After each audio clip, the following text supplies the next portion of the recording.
राधे राधे, जय श्री कृष्णा। मैं सीमा सिंह बड़ों को चरण स्पर्श, छोटों को प्यार और बराबर वालों को नमस्कार करती हूँ। आज हम ज्येष्ठ मास की पूर्णिमा की व्रत कथा सुनेंगे। साथ ही हम इसमें गणेश जी की कहानी भी सुनेंगे। अगर आप ज्येष्ठ मास की पूर्णिमा का व्रत करते हैं तो साथ में आपको कहानी सुननी चाहिए। ज्येष्ठ मास की पूर्णिमा के दिन वट सावित्री व्रत कथा सुननी चाहिए और साथ ही व्रत करना चाहिए। इस दिन बड़ के पेड़ की पूजा करने का अक्षय फल प्राप्त होता है। ज्येष्ठ मास की पूर्णिमा के दिन वट सावित्री व्रत कथा सुनने का अक्षय फल मिलता है। आइए आज हम पूर्णिमा के दिन वट सावित्री व्रत कथा सुनते हैं। मद्र देश के राजा का नाम अश्वपति और उनकी रूपवती गुणवती पतिव्रता रानी का नाम मालती था। वह राजा अश्वपति बड़ा ही धार्मिक, सत्यवक्ता, जितेंद्रिय और पराक्रमी था। वह अपनी प्रजा का पालन अपने पुत्र के समान ही करता था। धर्मों का पालन करने वाली उसकी रानी ऐसी शोभा पाती थी जैसे भगवान विष्णु के साथ माता लक्ष्मी शोभा पाती हैं। राजा रानी के विवाह को अनेक बरस बीत गए, लेकिन उन्हें संतान सुख की प्राप्ति नहीं हुई। तब रानी मालती ने संतान प्राप्ति के लिए मुनि वशिष्ठ की आज्ञा से भगवती सावित्री की आराधना करने लगी। तो उधर राजा अश्वपति भी संतान के लिए परमित भोजन, ब्रह्मचार्य व्रतों का पालन करने लगे। इंद्रियों को वश में रखकर 1,00,000 आहुतियां सावित्री मंत्र की देने लगे।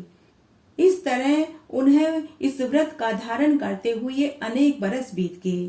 तब एक दिन आकाशवाणी हुई कि हे राजन, तू 10,00,000 गायत्री मंत्र का जाप कर, इससे तेरे 3 जन्मों के पापों का क्षय हो जाएगा। तब राजा अश्वपति ने कठोर तप किया।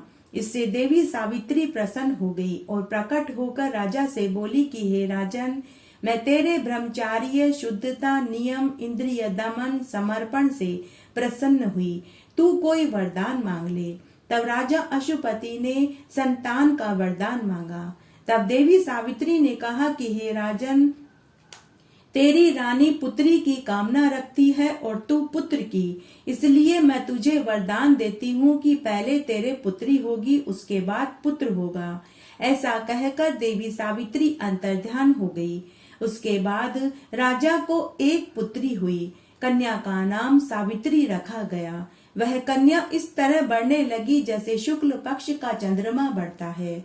उस कन्या में इतना तेज था कि कोई भी राजकुमार उसे वरण करने के लिए नहीं आया। राजा अश्वपति अपनी कन्या को देखकर चिंता करने लगे कि कोई भी राजकुमार मेरी कन्या को वरण करने के लिए क्यों नहीं आता। तब एक दिन राजा अश्वपति अपनी कन्या सावित्री से बोले कि हे पुत्री, अब तुम्हारे कन्यादान का समय आ गया है, लेकिन मैं तुम्हारे योग्य वर ढूंढने में असमर्थ हूँ। इसलिए हे पुत्री, तुम अपने गुणों के समान पति की खोज करो। तुम जैसा पति चाहती हो वैसा पति का चुनाव कर लो। जिसे तुम अपने लिए पति के रूप में वरण करोगी, मैं उसी के साथ तुम्हारा विवाह करवा दूंगा। हे पुत्री, तुम रथ में बैठकर मंत्रियों के साथ पति की खोज में जाओ। तब आंखें नीचे किए हुए हाथ जोड़कर सावित्री खड़ी होकर अपने पिता के वचन सुनती रही। फिर वह पिता की अनुमति लेकर रथ में बैठकर वयोवृद्ध मंत्रियों के साथ तीर्थ यात्रा पर चली गई। इस तरह अनेक समय व्यतीत हो गया।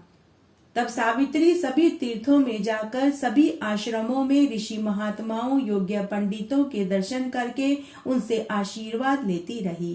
तब एक दिन नारद मुनि राजा अश्वपति से मिलने उनके महल में आए। इसे संयोग ही कहे कि ठीक उसी समय राजकन्या सावित्री भी मंत्रियों के साथ सभी तीर्थों और आश्रमों में जाकर महल में लौट आई। सावित्री ने आकर पिता को और देव ऋषि नारद मुनि को प्रणाम किया। तब नारद मुनि ने राजा अश्वपति से कहा कि हे राजन, तेरी कन्या कहाँ गई थी और अभी यह कहाँ से आई है, और तुमने इसका विवाह अभी तक क्यों नहीं किया।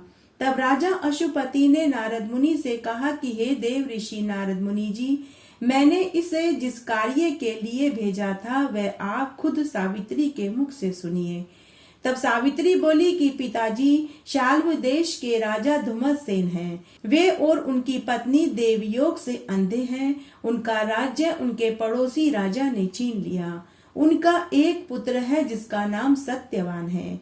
मैंने उसे ही पति के रूप में वरण किया है। अभी वे लोग वन में आश्रम में रहकर अपना समय बिता रहे हैं। तब नारद मुनि ने राजा अशुपति से कहा कि हे राजन, सत्यवान के माता पिता सदैव सत्य बोलते हैं, इसीलिए उन्होंने अपने पुत्र का नाम सत्यवान रखा है। इस बालक को अश्वों से अधिक प्रेम है। यह मिट्टी के बहुत सुंदर अश्व बनाता है, इसीलिए इसका दूसरा नाम चित्राश्व भी है।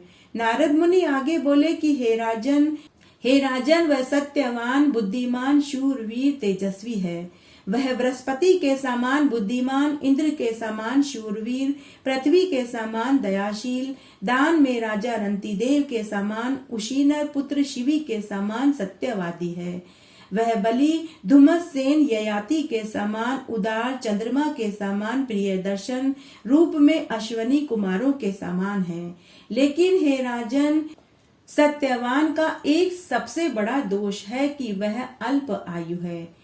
यही दोष उसके सभी गुणों को दबा देता है। ऐसा सुनते ही राजा अशुपति ने अपनी कन्या सावित्री से कहा कि हे पुत्री, तुमने जिस सत्यवान को पति रूप में वरण किया है, वह 1 बरस के बाद ही मृत्यु को प्राप्त हो जाएगा।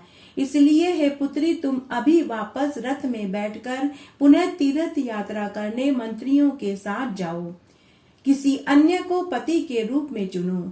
तब सावित्री बड़े ही विनम्र भाव से धैर्य धारण करके अपने पिता से बोली कि हे पिताजी, शास्त्रों में कहा गया है कि राजा लोग एक बार ही बोलते हैं, पंडित लोग भी एक बार ही कहते हैं। वैसे ही एक कन्या भी अपने जीवन काल में एक बार ही एक को पति रूप में चुनती है। पिताजी, मैं एक क्षत्रिय कन्या हूँ। मैंने एक बार जिसे पति रूप में चुन लिया, मैं उसी से विवाह करूंगी, अन्यथा मैं आजीवन कुंवारी रहूंगी। सावित्री के ऐसे वचन सुनकर नारद मुनि राजा अशुपति से बोले कि हे राजन, सत्यवान के संबंध में सावित्री का वचन अटल है, इसे अब नहीं बदला जा सकता। इसलिए हे राजन, तुम अपनी कन्या का विवाह सत्यवान से करा दो। तब नारद मुनि ने सावित्री से कहा कि हे पुत्री, तुम विवाह के बाद वट वृक्ष का पूजन करना, भगवान महादेव व माता पार्वती जी का पूजन करना, और जब तुम्हारे पति की मृत्यु का समय आए तब तुम 3 दिन तक अखंड व्रत धारण करना, और ज्येष्ठ मास की अमावस्या और ज्येष्ठ मास की पूर्णिमा का व्रत करना। तुम्हें जरूर अखंड सौभाग्यवती होने का आशीर्वाद मिलेगा। उसके बाद नारद मुनि ने सावित्री को वटवृक्ष के पूजन का पूरा विधान बताया और स्वर्ग लोक में चले गए। उसके बाद राजा अशुपति अपने वृद्ध द्विज ऋत्विजों पूर्वजों के बुलाकर एक शुभ तिथि पर राजा धुम्मसेन से मिलने उनके आश्रम में वन में गए। उस समय राजा धुम्मसेन वन में शाल्व वृक्ष के सहारा लेकर कुशा के आसन पर बैठे हुए थे। नेत्रहीन राजा को देखकर राजा अशुपति ने उनका आदर सम्मान किया और अपने आने का आशय बताया। राजा अशुपति ने कहा कि हे राजन, मेरी कन्या सावित्री ने आपके पुत्र सत्यवान को पति रूप में वरण किया है, अतः आप उसे अपनी पुत्र वधू के रूप में स्वीकार करके मुझे कृतकृत्य करें। तब राजा धुम्मसेन राजा अशुपति से बोले कि हे राजन, हम दोनों पति पत्नी अंधे हैं और इस समय हम अपने राज्य से भी च्युत हैं। हम तपस्वियों की भांति वन में रह रहे हैं तथा वन के कंद मूल फल खाकर अपना जीवन बिता रहे हैं। आपकी सुंदर सुशील कोमल कन्या वन में सर्दी गर्मी बरसात के दुख को कैसे सहन कर पाएगी। तब राजा अशुपति ने कहा कि हे महाराज, मेरी कन्या को उन सब की जानकारी पहले से ही है। उसे देखने के बाद ही उसने आपके पुत्र को पति रूप में वरा है। उसके बाद सबकी सहमति से सावित्री व सत्यवान का विधिवत विवाह करवा दिया गया। तब राजा अशुपति ने खूब सारा दान दहेज देकर अपनी बेटी और दामाद को विदा कर दिया और राजा अशुपति वापस अपने महल में लौट आए। उसके बाद सावित्री ने आश्रम में अपने राजसी वस्त्र और गहनों का त्याग करके साध्वी वस्त्र धारण करके अपने सास ससुर और पति की सेवा करने लगी। राजकुमार सत्यवान भी सावित्री को पति रूप में पाकर बहुत खुश हुआ। इस तरह समय व्यतीत होने लगा। सावित्री हृदय से हमेशा समय का गणना करती रहती थी। तब जब 1 वर्ष व्यतीत होने में 3 दिन शेष रह गए तो सावित्री ने अखंड व्रत को धारण किया और वट वृक्ष की पूजा करने लगी। तब उसने निश्चय किया कि मैं चौथे दिन ही अन्न जल ग्रहण करूंगी। जब सावित्री के सास ससुर को अपनी पुत्र वधु के अखंड 3 दिन के व्रत का पता चला तो उन्होंने अपनी पुत्र वधु से कहा कि तुमने बड़ा ही कठोर व्रत धारण किया है। पुत्री 3 दिन का समय बहुत बड़ा होता है। तब सावित्री ने अपने सास ससुर को धैर्य देते हुए कहा कि माँ पिताजी आप चिंता न करें, मुझे कुछ नहीं होगा। तब एक दिन की बात है, सत्यवान कुल्हाड़ी लेकर वन में लकड़ी काटने के लिए जाने लगा तो सावित्री ने अपने पति से कहा कि हे स्वामी, आज आप वन में लकड़ी काटने मत जाइए। अगर आप जाना चाहते हैं तो मैं भी आपके साथ वन में चलूंगी। तब सत्यवान ने कहा कि हे कल्याणी, मैं स्वतंत्र नहीं हूँ। तुम मेरे माता पिता से मेरे साथ वन में चलने की अनुमति मांगो।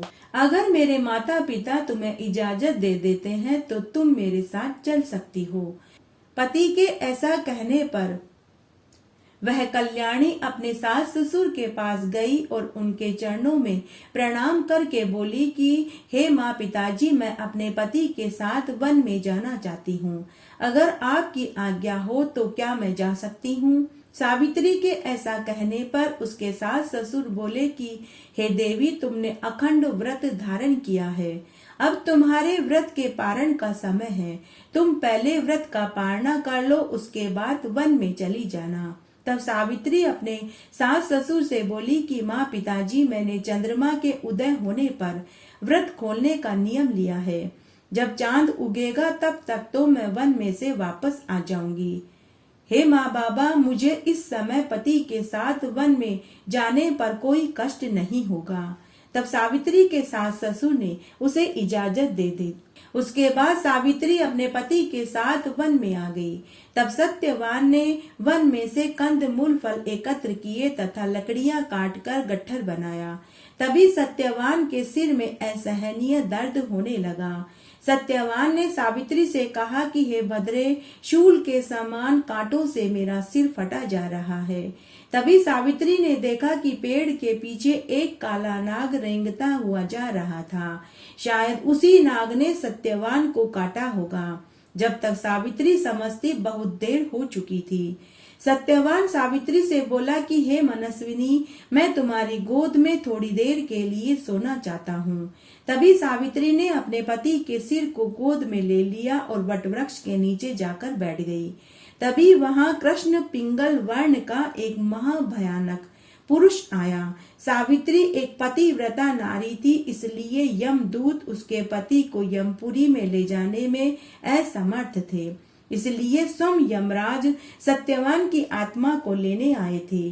तब वह कृष्ण विंगल पुरुष सत्यवान की दह से अंगुष्ठ मात्र पुरुष को पाश में बांधकर यमपुरी में ले जाने लगा तो सावित्री भी अपने पति की आत्मा के साथ साथ यमराज के साथ चलने लगी। जब यमराज ने पीछे मुड़कर देखा कि सावित्री भी उसके साथ साथ आ रही है तो यमराज सावित्री से बोले कि हे महाभागे, तुम इस मानव देह में मेरे साथ परलोक में नहीं चल सकती। अगर तुम्हें मेरे साथ चलना है तो पहले तुम्हें इस मानव देह को त्यागना होगा। मृत्युलोक का कोई भी प्राणी इस पंच भौतिक शरीर में मेरे साथ यमपुरी में नहीं चल सकता। हे कल्याणी, तुम बहुत देर तक मेरे साथ आ चुकी हो, अब तुम वापस लौट जाओ। तुम्हारा पति मर चुका है, अब वह अपने कर्मों का फल भोगने के लिए मेरे साथ जा रहा है। हे भद्रे, तुम अपने घर लौट जाओ और अपने पति का अंतिम संस्कार संपन्न करवाओ। तब सावित्री धर्मराज जी से बोली कि हे धर्मराज जी, आप धर्म का पालन करते हैं और धर्म से ही बरतते हैं। आज आपके दर्शन निष्फल नहीं हो सकते। हे धर्मराज जी, शास्त्रों में वर्णित है कि मनुष्य को मृत्यु के बाद ही आपके दर्शन होते हैं, लेकिन हे यमराज जी, मेरी मृत्यु नहीं हुई है, फिर भी मुझे न केवल आपके दर्शन हो रहे हैं बल्कि मैं आपसे बातें भी कर रही हूँ। हे यमराज जी, वेदों के पारगामी का तो यहाँ तक कहना है कि किसी के साथ अगर 7 पग चल देते हैं तो उसके साथ मित्रता हो जाती है। सावित्री के नीतिपूर्ण वचन सुनकर धर्मराज जी बहुत प्रसन्न हुए। तब धर्मराज जी ने सावित्री से 3 वर मांगने को कहा। तब सावित्री ने कहा कि हे यमराज जी, अगर आप मुझे वर देना चाहते हैं तो पहला वर यह दीजिए कि मेरे सास ससुर को आंखों की ज्योति मिल जाए। दूसरा वर यह दीजिए कि मेरे सास ससुर को उनका खोया हुआ राजपाट मिल जाए, तथा तीसरा वर यह दीजिए कि मैं अपने पति सत्यवान के साथ 100 पुत्रों की मां बनूं। तब यमराज ने सावित्री से कहा कि हे पतिव्रता नारी, तथास्तु, ऐसा ही होगा। उसके बाद यमराज सत्यवान की आत्मा को लेकर पुनः जाने लगे तो सावित्री पुनः यमराज के पीछे पीछे चलने लगी।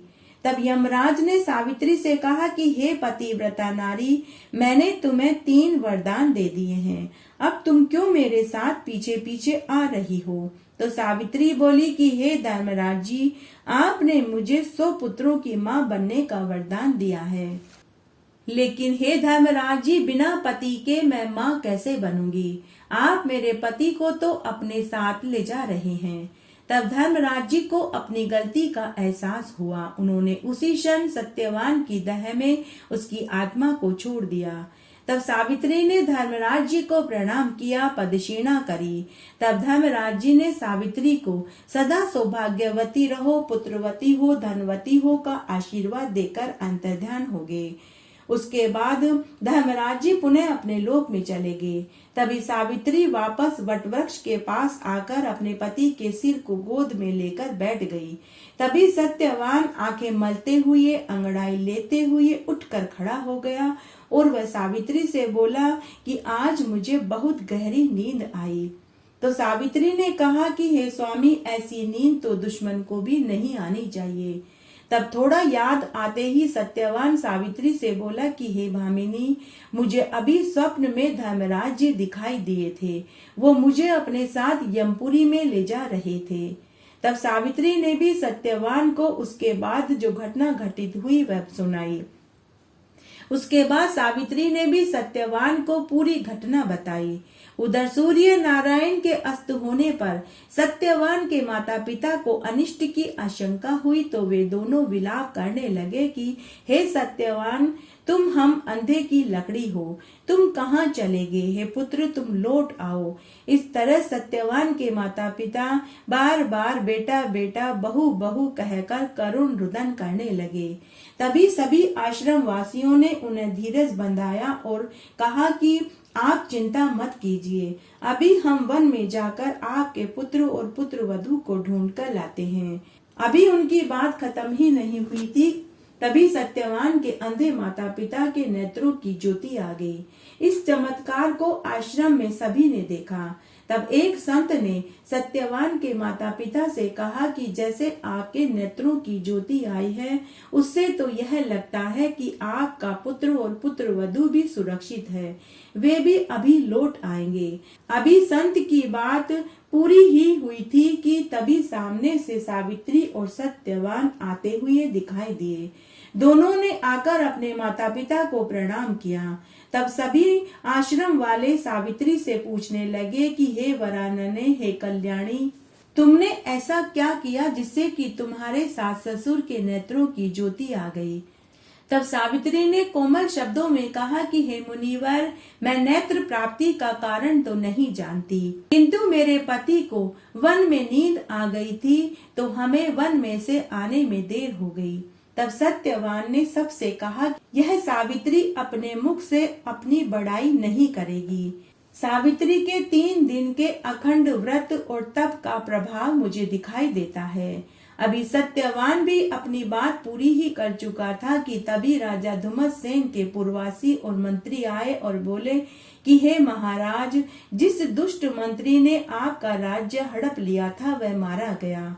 अब आप अपनी रानी और पुत्र वधु के साथ राज्य में चलकर शासन करिए और अपने राज्य का अधिकार लीजिए। उसके बाद राजा धुम्मसेन अपनी पत्नी और पुत्र वधु के साथ अपने राज्य में जाकर शासन करने लगे।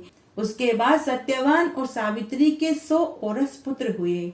सावित्री के पिता अशुपति को भी 100 पुत्र हुए। जो कोई भी वट सावित्री व्रत की इस कथा को पूर्णिमा के दिन सुनता है या सुनाता है, उसे अखंड सौभाग्य की प्राप्ति होती है। अतः यह व्रत सभी स्त्रियों को करना चाहिए। इससे अटल अजर सौभाग्य की प्राप्ति होती है। घटती हो तो पूरी हो तो परवान चढ़े, भूले बिसरे नाम तेरे भंडार में भरे। आइए अब हम गणेश जी की कहानी सुनते हैं। एक बार की बात है, एक बार बहुत छोटा सा गांव था। उस गांव में एक विधवा महिला थी। उसके एक बेटा था। उसका आगे पीछे और कोई नहीं था। वह बुढ़िया माई मेहनत मजदूरी करके अपना और अपने बेटे का गुजर बसर कर रही थी। वह लोगों के घरों में बर्तन झाड़ू पोछा करके सिलाई करके अपने बच्चे को पढ़ा लिखा रही थी। वह हर बुधवार को गणेश जी के मंदिर में दर्शन करने जाती, कहानी सुनती और व्रत करती थी। ऐसा करते करते कई बरस बीत गए। आज उसका बेटा 20 बरस का हो चुका था और उसे भी एक अच्छी नौकरी लग गई थी। माँ ने बेटे की एक बहुत सुंदर लड़की से धूमधाम से विवाह करा दिया। अब बुढ़िया माई सोचने लगी कि मेरी जिम्मेदारी पूरी हो गई। अब मैं सिर्फ गणेश जी की पूजा पाठ किया करूंगी। बेटे की शादी के कुछ समय तक तो सब ठीक चलता रहा। फिर एक दिन नई बहू ने अपना रंग दिखाया। उसने अपनी सास को घर से निकाल दिया। बेटा भी कुछ नहीं बोला। बुढ़िया माई अपने 2 जोड़ी कपड़े और गणेश जी की प्रतिमा लेकर गांव के बाहर गणेश जी के मंदिर में चली गई और वह मंदिर की सीढ़ी पर जाकर बैठ गई और वहीं रहने लगी। जो भी भक्त मंदिर में आता बुढ़िया माई को प्रसाद में कुछ न कुछ खाने को देता। बुढ़िया माई उसी प्रसाद को खाकर दिन बिताने लगी। एक दिन बुढ़िया माई मंदिर की सीढ़ी से नीचे गिर गई। उस समय रात का समय था। गिरते समय उसके मुंह से हे गणेशा निकला। तभी मूर्ति में से गणेश जी भगवान प्रकट हुए और बुढ़िया माई को उठाया और वहीं पास ही एक कुटिया में ले जाकर पलंग पर सुला दिया। सुबह जब बुढ़िया माई सोकर उठी तो अपने आप को कुटिया में पाया। साक्षात गणेश जी भगवान के दर्शन पाकर बुढ़िया माई धन्य हो गई। तभी गणेश भगवान बुढ़िया माई से बोले कि बुढ़िया माई, अब मैं रोज सुबह शाम खुद आकर तुम्हें भोजन दे जाया करूंगा और दर्शन भी दे दूंगा। तुमने पूरी उम्र मेरी सेवा करी है, अब मेरा फर्ज बनता है कि मैं तेरी सेवा करूं। इस तरह बुढ़िया माई के दिन अच्छे से गुजरने लगे। उधर दूसरी तरफ बेटा बहू ने गणेश भगवान की भक्त को घर से निकाला तो उनके बुरे दिन शुरू हो गए। बेटे की लगी लगाई नौकरी चली गई। बहू बीमार रहने लगी।